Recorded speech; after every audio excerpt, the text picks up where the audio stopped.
My name's Mick Favager. I'm currently located in Suffolk, a little village called Mendlesham.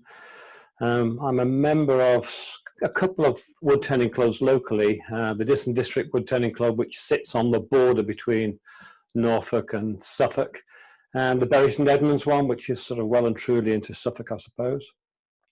And I was chairman of the Diss Wood Turning Club for 3 years until last year when somebody else took over for the next couple of years or so. We tend to share the chairmanship of the club over 2, possibly 3 years, depending how it is. I've got a few notes that Paul sent me to try and discuss. I'm currently in my workshop, which is a double garage on the side of my house. It's in sort of European size. It's 5 meters by 5 meters.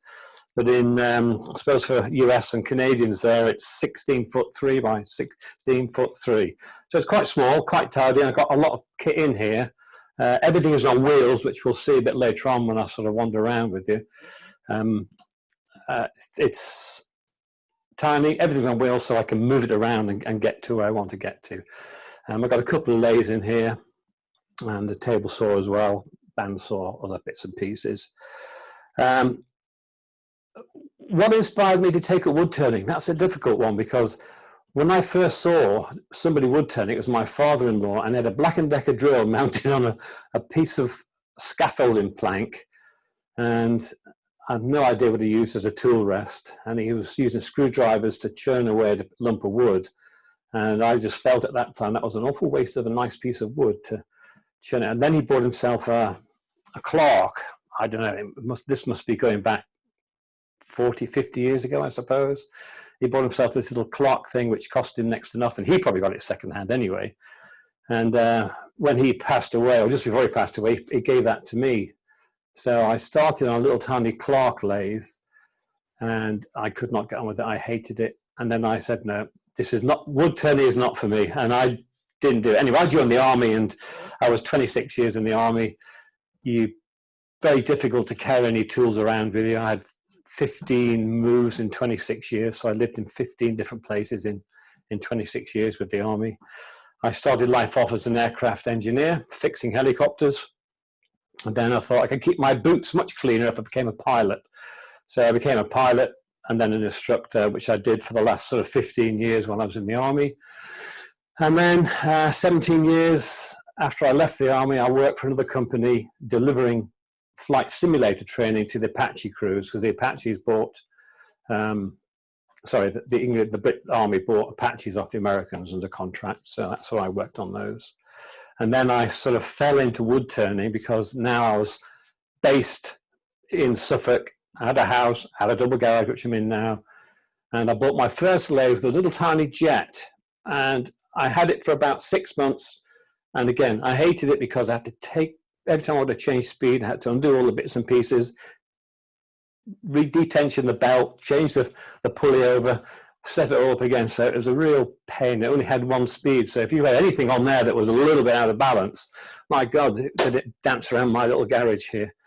I then moved on to an Axie 16, I can't remember how long it is, but it was 16 by 40, is it, or 16 by 24, something like that. With variable speed. Whoa, variable speed, what a thing to have. Love the variable speed, and that's pretty much my passion now. If I was to ever have another lathe, which I did buy, I bought a Jet 1424 or 24 something or other. What's it called? I'm just looking at it here. Oh, 4224 is my current lathe, and I've also got a Record DL 320, which I quite like as well for doing smaller stuff. So I started turning in April 14, and how I learned, I started off with YouTube. That was a mistake. Never learned anything as an amfanger or a beginner on YouTube. And I was looking at a guy, Dave Young, I think. He's just joined before. He said he was a newbie. Yeah. Some good stuff on YouTube. And, you know, I owe a lot to people like Mike Walt and the Wyoming Wood Turner and people like that who do pretty good stuff on YouTube. But there's no substitution for actually going off with a professional wood turner and learning. And my first lesson was a guy called Bill Kerr. He lives not far from where I do now, sort of in the Bury St Edmunds area. And I had a lesson with him in April 14. and then had a lesson with Nick Arnold in April 14. And every single year since then, I've tried to find a professional wood turner who does something which I would quite fancy to learn. You know, people like John McCarthy. I was on holiday in Southern Ireland, and I went for a lesson with John McCarthy. Andy Coates, again. I did my tutor assessment in June 17 at the Max Carey place in Portishead. That's a lovely, absolute gorgeous setup down there in the south of England, or south west of England, I suppose. We've had, with the club, we had at least one professional turner in every single month for 12 times a year in Dis, and similarly with the Berry Club, as do most clubs. And then I started doing some club demonstrations, club tutoring. And as you say, I've never looked back. I love wood turning now. I don't do a huge amount in my garage because I actually make a living out of wood turning, but not in the way that you might expect. I'll come to that in just a minute or two. Who inspires me now? Pretty much anybody who takes the time to put a video on YouTube or anywhere of these Zoom sessions. And, you know, I might take away just one little thing.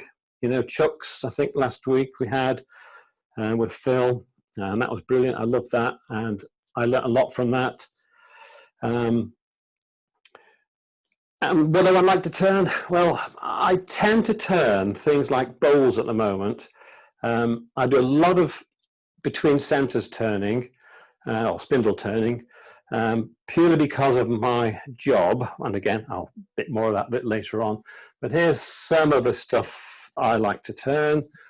This is a wooden bowl with a bit of colouring in. Again, depends who I go with for a lesson and what sort of colouring techniques. But I think this is the Joe Sonia colours, really nice stuff.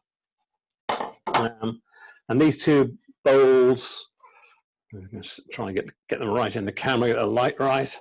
Again, inspired by a lesson with Nick Arnold, and I think I probably saw some of this in one of his books as well. So I'm not ashamed to look at what other people do and try and copy it, and then try and improve it myself as time goes by. Between centre stuff, these little whistles, this is a part finished one because I've sold all the other ones, and I demonstrate these at club meetings, you know. And again, I think I saw somebody on YouTube from America making those. I turn a lot of, these are bowls, and they're made of lignum vitae. And they're very, very old. A lot of them have personalized initials on. So people who are upgrading their bowls from the old wooden bowls to the new lignite bowls asked me to make something out of them. So we tend to end up with a potpourri bowl because it's pretty much the outside is the right shape. And what I was going to try and do is maintain this little plastic, or in some cases bone or even ivory initials or inlay or logo, whatever's on there, and remove that and keep that, and then put it somewhere else in the bowl to maintain that sort of thing. Little puzzles. This is one of Springett's puzzles, I think, called the Gordian Knot. They make those and they sell quite well at the little craft fairs. Club competitions. I try and make something for the club competition every single month. And this is a dragonfly. Yeah, so sorry, try to find the camera here. Dragonfly, turn the body. I printed or 3D printed the wings and a bit of wire for the legs. So that's a little dragonfly. It was quite cute. I think we had a demonstration by the tiny turner. I can't remember her name. It's Cook, is it? Somebody help me out here. Emma Cook, that's Emma Cook.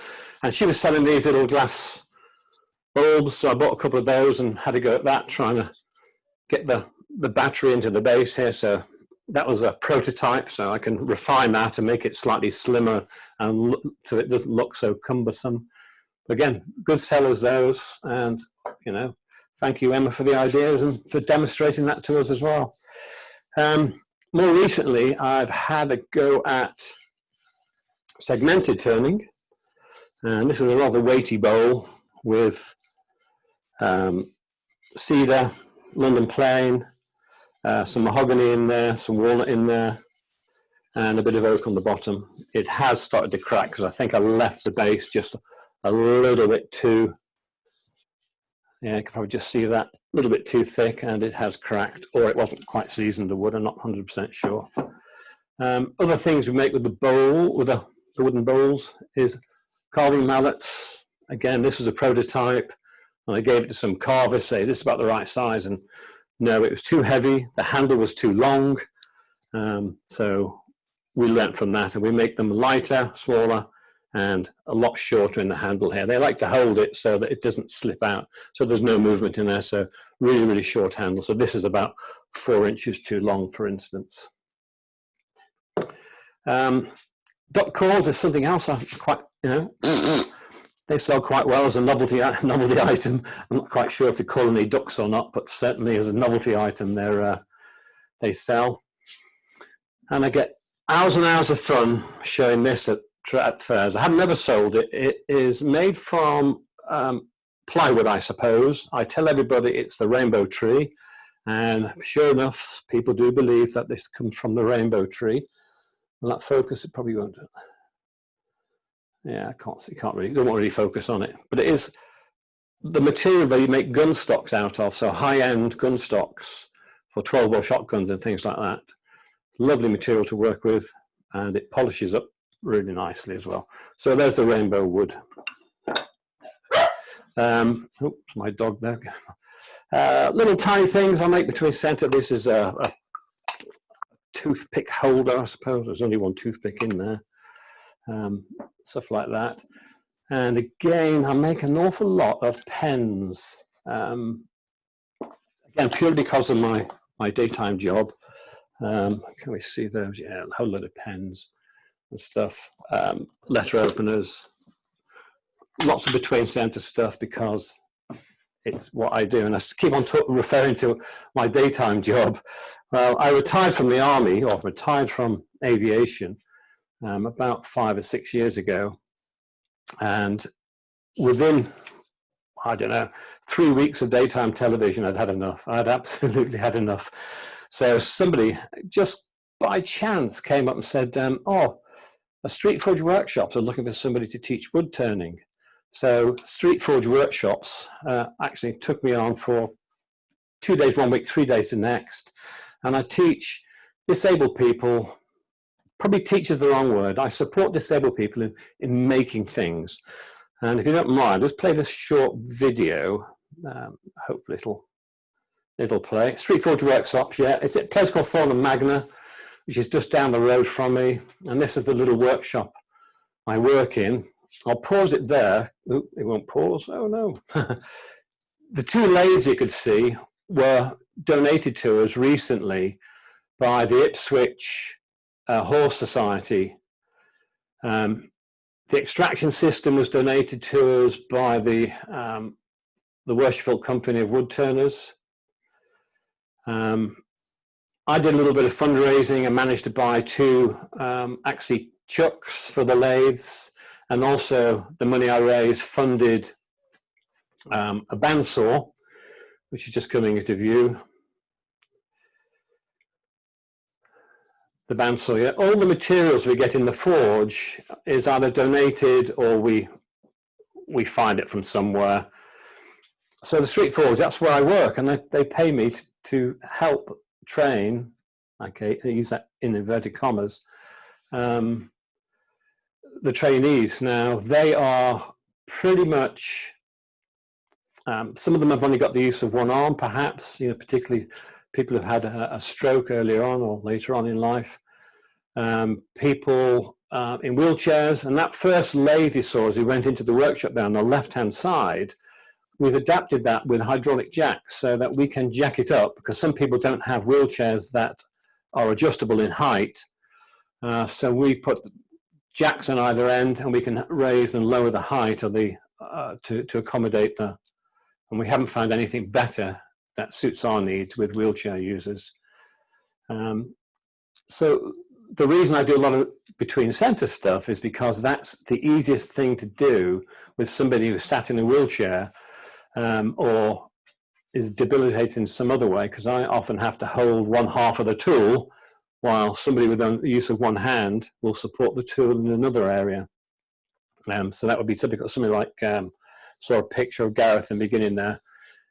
He was run over at age 5, so you know he's quite debilitated in certain ways, but he loves wood turning. I love trying to teach him. He knows the fundamentals. Unfortunately, he just doesn't have the coordination to quite do it. But with my help, and I've learnt to actually turn from the rear of the lathe so that he can stand at the front in the correct position, and I can guide him from the back of the lathe. Now, we've bought those lathes, those Coronet Heralds, because they have the remote on-off button. So I've got a button quite close that I can just smash to stop the lathe. They do some bowl turning there. Certainly the people who are more competent will turn bowls. And again, I have learned to, you know, support their turning from the back of the lathe. So it's quite good. So are there any questions on what? No? No, nothing come up yet. No, okay, that's fine.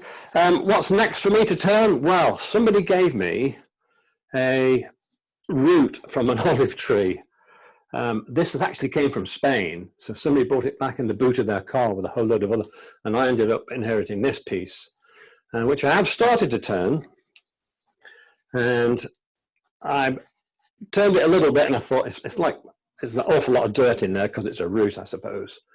So it dulls the tools really, really quickly. It is bone dry, lots and lots of cracks in it. So I put it on the lathe, think, what am I going to do with it next? And I guess I may well just put some resin in here, epoxy resin, to colour it. So, or do a little bit more with that. So that's my current ongoing project. And where would I like to go, or what would I like to do next? Make lots of boxes, little tiny boxes for people, because they're quite simple to do on the lathe. What I would really like, and having a look at some of the work that Phil Irons has done and others that I've shown more recently, are the holoforms. And I was given a whole load of yew, quite big lumps of yew, by a guy who was dying of lung cancer up in the Pullums. And he had it in his garage for something like 30 years, he reckoned. So this stuff is dry as dry can be. It's pretty sound, so he's done well to keep it that long without it cracking too much. So hats off to him for that. What else? What other questions was there? Where do I want to go in the future? Well, to be honest, I quite like visiting other clubs, particularly when I'm on holiday and stuff like that.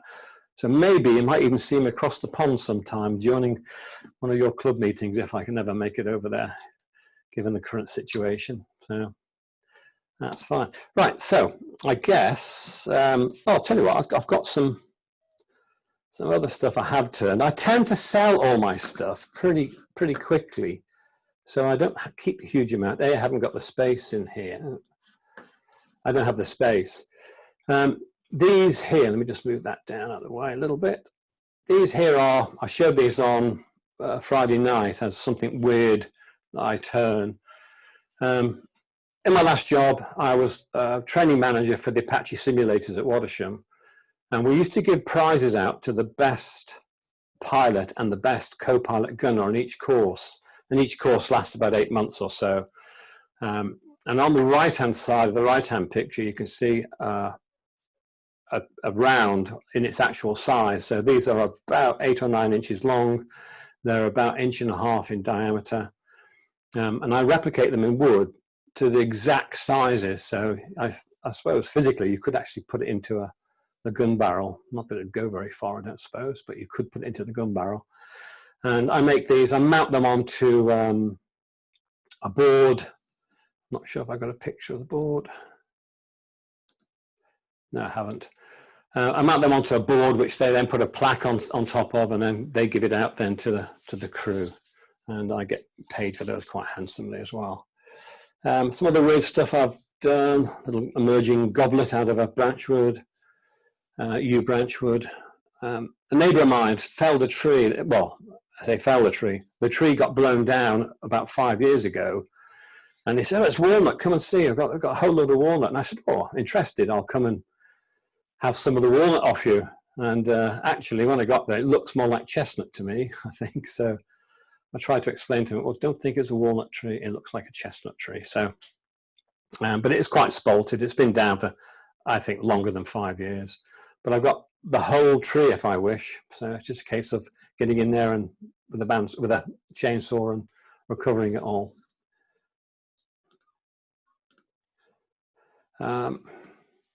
Laburnum natural edge bowl. That finished off quite nicely. And then my last one, if I can get it up. There we go.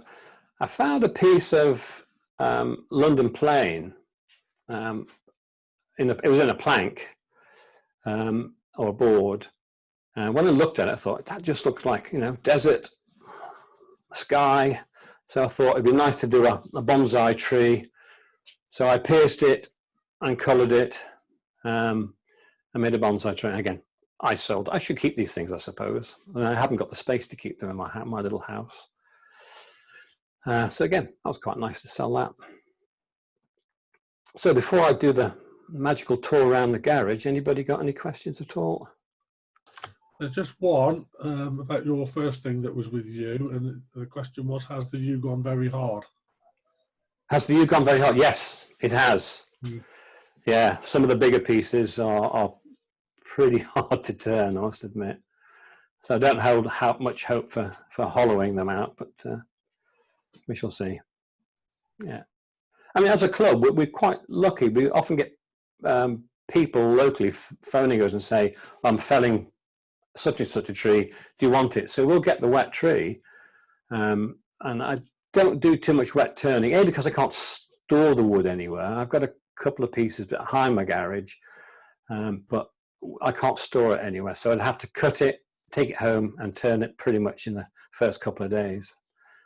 So I don't do wet turning too often. Okay, right.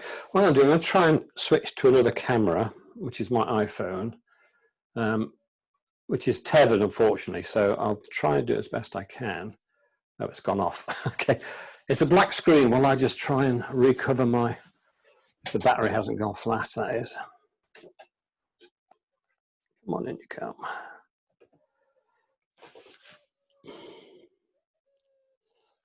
Right, do you have a picture now?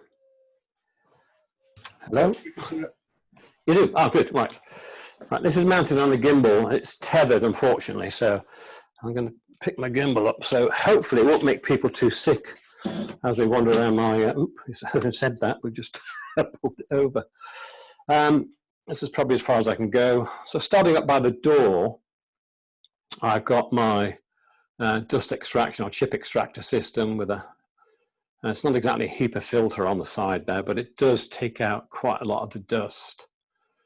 For storage, for my little bits and bobs, I use those yellow and red boxes underneath the miter saw, and that's where I keep screws, hinges, all that sort of thing.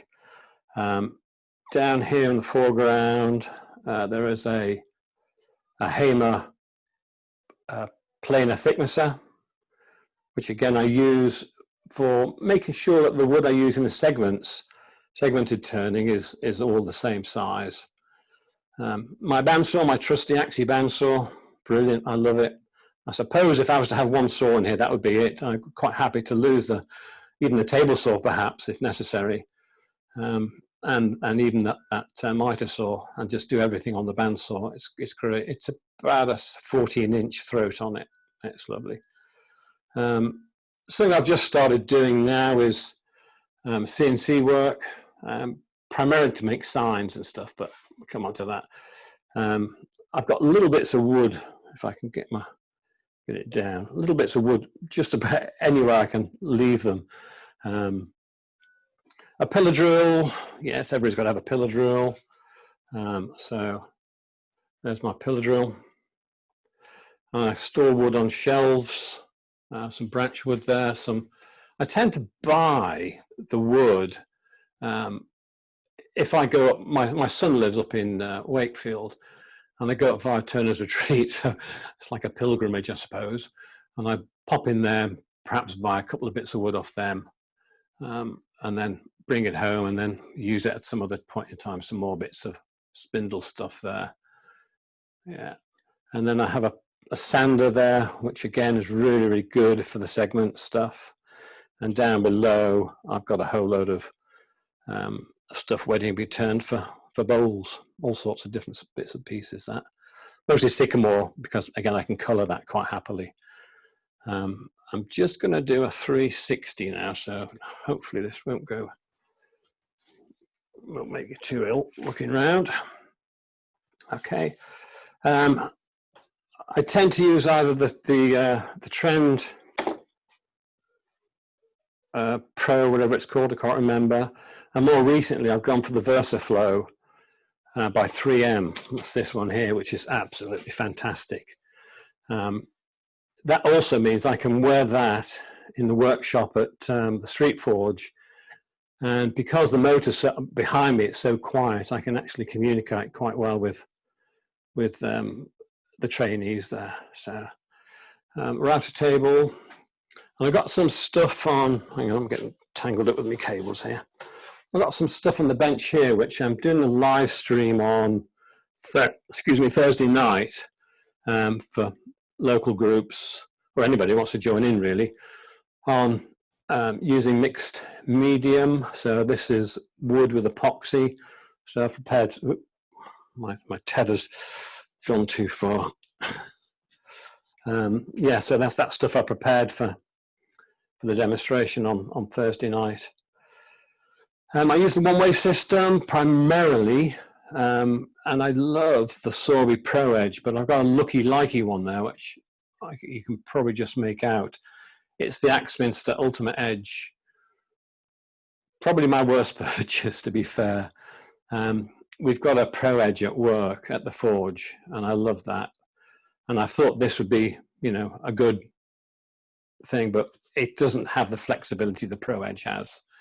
I'm sure it's great for people who want to do their chisels for carpentry and planes and stuff like that, but it is not that easy to use for wood turning tools. I mean, it is usable, and all the Tormek tools fit on it as well, and that little bar that sticks out.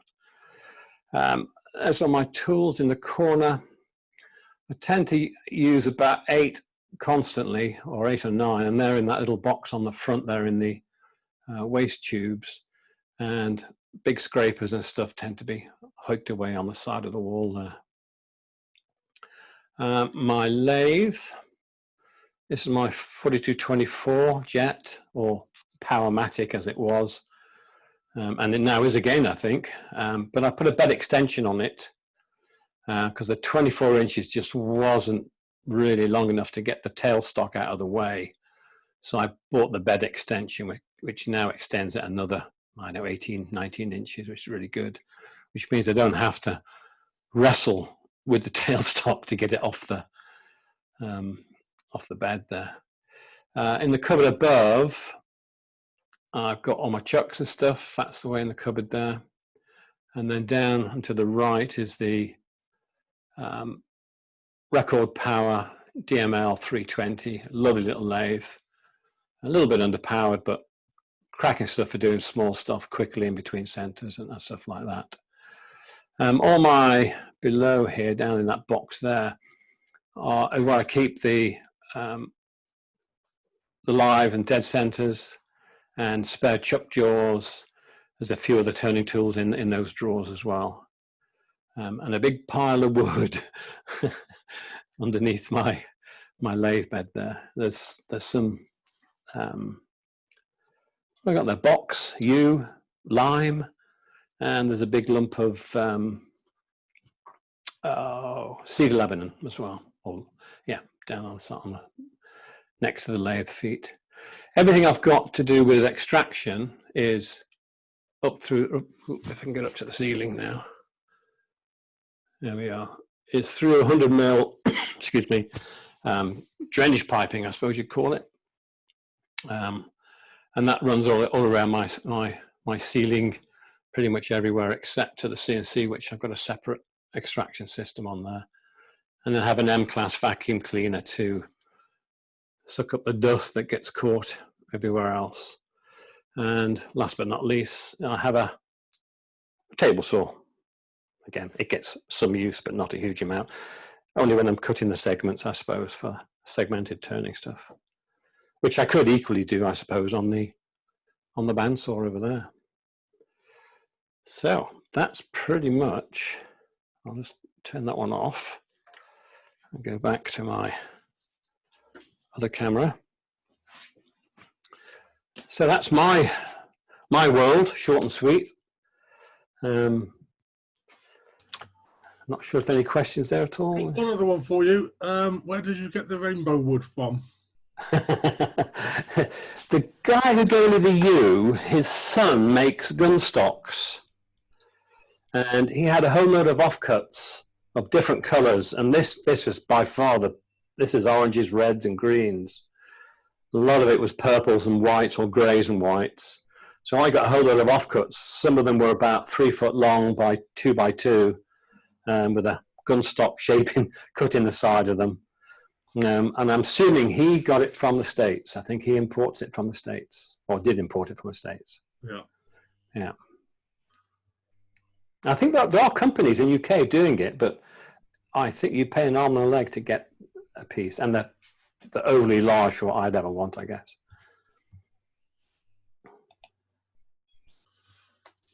Someone was asking, is it Spectra wood? That I couldn't tell you. It was just given to me with this other timber, with the U wood I had. So, yeah. Yeah. And is the black cloth behind you for dust, or just to make it look more video presentable?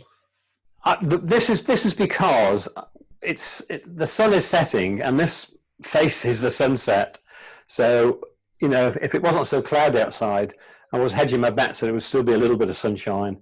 So I covered the window. I'm going to get a blind with something Gucci on it, I think. Some nice picky to Yes.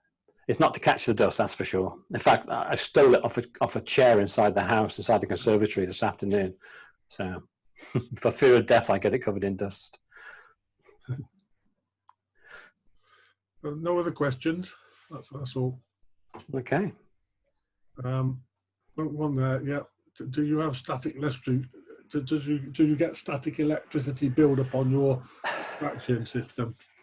Well, I haven't noticed it. You will see the dust sticking to the outside more than it sticks to other stuff, particularly on the base. So there must be some static build up there. But I'm not running it all day long. I'm only running it in short bursts of up to an hour or so while I'm turning. So I have not noticed anything. I've never had a static shock from there anyway. Yeah, I've got a similar setup with the sort of extraction piping being plastic, and I haven't done it yet, but I was going to get a roll of aluminium tape and just stick that along each run, so it all back to the extractor. Yeah, exactly. I mean, I had an earlier setup, and I noticed the same where the pipes were. There was sort of an accumulation of dust, so it's obviously attracting some dust with the. It is, yeah. Perhaps the aluminium tape will keep it to a lower level. Yeah. And I think you can get a roll of adhesive aluminium tape for about £5 from Toolstation and places like that. And, oh yeah, for sure, yeah. Or I mean, somebody suggested just putting a copper cable down inside it. Yeah. I thought that might rattle around a bit much if I had a copper cable inside the. And then sort of earth it to the. You've got metal wastegates at most places, except on the lathe here. Right. So I could actually, earth it to those, I suppose. Or back from those all the way back to the extractor. Yeah. But I haven't noticed a problem to date. Touch wood. Okay. Yeah. One more question. Where do you sell your work? Right, I sell my work. There's a couple of local places which one of them's closed down now because they actually went bust over this last 3 months or so because of the COVID, called Nutshells. I can't remember the name. Nutshells is the cafe side of it, and there's another side which sell all sorts of work from local craftsmen, everything and I sell a lot through them. I sell a lot through the forge as well, because they have a shop there. And so what we do is I sell and they keep 10%, which is quite good. And most of it's just word of mouth. I get commissions all around the village where I live, you know, all over the places. I get commissions for the bits and pieces. The bowling club just live over the back here. Bottom of my garden's the bowling green. So I get lots of stuff, commissions off them to make lignum vitae bowls. I'm sick of them, to be honest, but it's horrible wood to turn. Okay. Another question, is there another grinder under the plastic cover? A grinder under the plastic cover? Ah, no, that's a metal turning lathe, which is going to find a new home, hopefully, in the next few months, if I can. And a suggestion here from Colin Spencer, he suggests using 100mm wood burning stove chimney liner, which is cheap. Yeah. It is in Oh, yeah, yeah. Cheaper than plastic pipe, apparently. Yeah, to replace it in the fullness of time, then. And another question, what do you finish your bowls with? Right, these bowls here, because of the paint, so the spirit stains on there, this is lacquered using chestnut lacquer or car lacquer or anything like that. The bowls, these bowls here, this hasn't actually got any finish on it yet, but I will oil this. A Danish oil, as simple as that. You know, nothing. Although I might even try the Phil Irons floor polish next time that he was recommending a couple of weeks ago. Yeah. Yeah. For the pens and stuff like that, I either use CA, which I never have good results with CA for some reason or other. But I use the stuff called Diamond something or other from Turner's Retreat, Diamond Polish. It's a really hard polish. I guess it's microcrystalline based. So. Okay. What would be your first tip for a novice turner? My first tip for a novice turner is my top tip. A, take lessons off a professional, somebody who has done the AWGB or something like that, tutor. Most clubs have a tutor which will hopefully have at least done the AWGB side of things, because it's a really good, although it's CD based, but actually the day at Max Carey or wherever they're doing them these days is really a good day to go there. And sharpening, you cannot go wrong. You're going to spend a lot of money on your lathe, perhaps a lot of money on your tools. And if you don't have sharp tools, you will end up not wanting to turn because you're not getting good results. So you need to spend quite a lot of money getting a decent sharpening system, And again, I would recommend jig or whatever, whether it's the Solby or the One Way or the Axminster or the Woodcut, whatever it is, get a jig so that you can at least assess when you are getting it right or when you're getting it wrong, and then you can change things when it's wrong. Good. Can you tell us a bit more about your CNC? The CNC. Yes, it's a work bee made by Ooze Nest in Brentwood. It's 1 meter by 750. I think the cutting area will be something like 750 or 780 by 551. I've got a DeWalt router in there, and it's good. It's brilliant sort of thing. I make signs with it, to be fair. The sign you saw at the start of the video was one of my signs. The Gunship Woodcrafts was my sign. They're all fairly simple, but it's great for cutting wedge. I'm going to cut these if I can reach them without destroying my workshop. I make these little jigs for setting up the cutting platform on this Axminster Ultimate Edge. Yeah, the Solby has its indents which you just dial up, but this thing you need to have the wedges. So I've made the right wedge so I can just set the thing up, and that was all done on the CNC, really quick.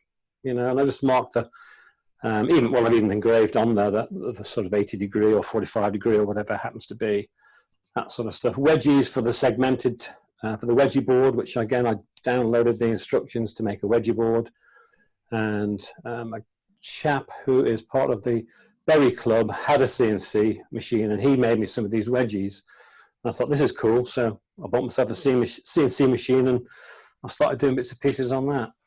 I'm hoping that I'm going to make some legs and things for, you know, for pots, three-legged pots, because you can get some nice complicated shapes on the CNC, and I can turn the board as well and cut it from both sides.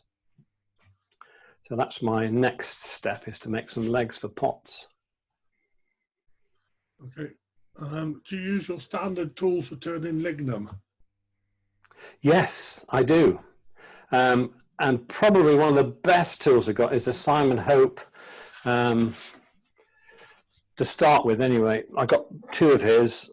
I get them, this one here and this one here. Yeah, this is his 8mm hollowing tool. Where are we? Here we are. 8mm hollowing tool. And this is great for, I mean, it's a real lump of metal on there. Nice long handle on there. And then just to finish off or to do some detail inside, I go down to his 6mm tool, which again, really good tool.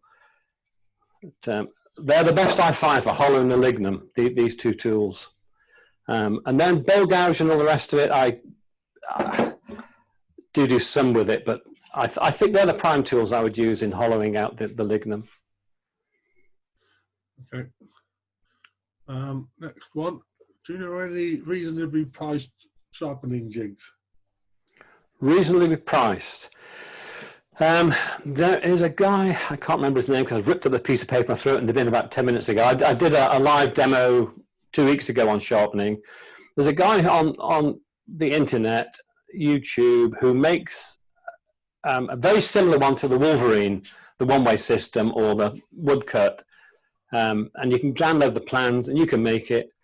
And he even gives instructions on how to sharpen the tools, which is exactly the same. If you look at the Wolverine or the one-way videos, then, you know, that's the cheapest way of doing it. But apart from that, I don't know any cheap way of doing it, unless you want to persist with doing your sharpening freehand, which I have tried and given up. I suppose if I was wood turning every single day, like, you know, a lot of the pros, like many of you guys, I guess, you would just get onto a grinder and with a nice sharp edge on it. I can't do that. So I keep pushing the pegs out of my workbench onto the floor. So I would go for a jig personally, unless you're going to take the time to learn to sharpen freehand. Okay. Can you expand a bit more on the finishing? Do you prefer wet sanding? Do you use buffing wheels? Right. Again, it really depends on what I'm doing and what it's going to be used for. As I say, I like these bowls here because I want people to try and use them. So this is lacquer, and lacquer's quite hard. This one here hasn't got a finish on just, I mean, an oil finish yet or a lacquer finish yet, but it will have. I use just a standard Danish oil, to be fair, or finishing oil, I think that some people call it. Waxes, yes, I use waxes. I like waxes as well, particularly the hard waxes, carnauba wax, and I will buff those. And I've got, you know, buffing wheels which I can put on the little lathe over there and buff them. If I'm finishing pens, I use micro mesh and go down to about, I don't know, 30,000 grit or whatever it is, the smallest grit they do in the sheets. And then I use T-cut, which somebody said that, oh, don't use T-cut, it's too rough. I quite like T-cut, and it polishes plastics quite well. Yes, I use it too sometimes. It has its uses. Yeah, it does, yes. All right, I think we've run out of questions. So okay. Everybody else, and they can all join in. Yeah. Short and sweet, I know, but I haven't got a lot to show for my 4 years of turning just, or 5 years of turning just yet. No, that's great. Thank you very much for doing that. Yeah, appreciate it.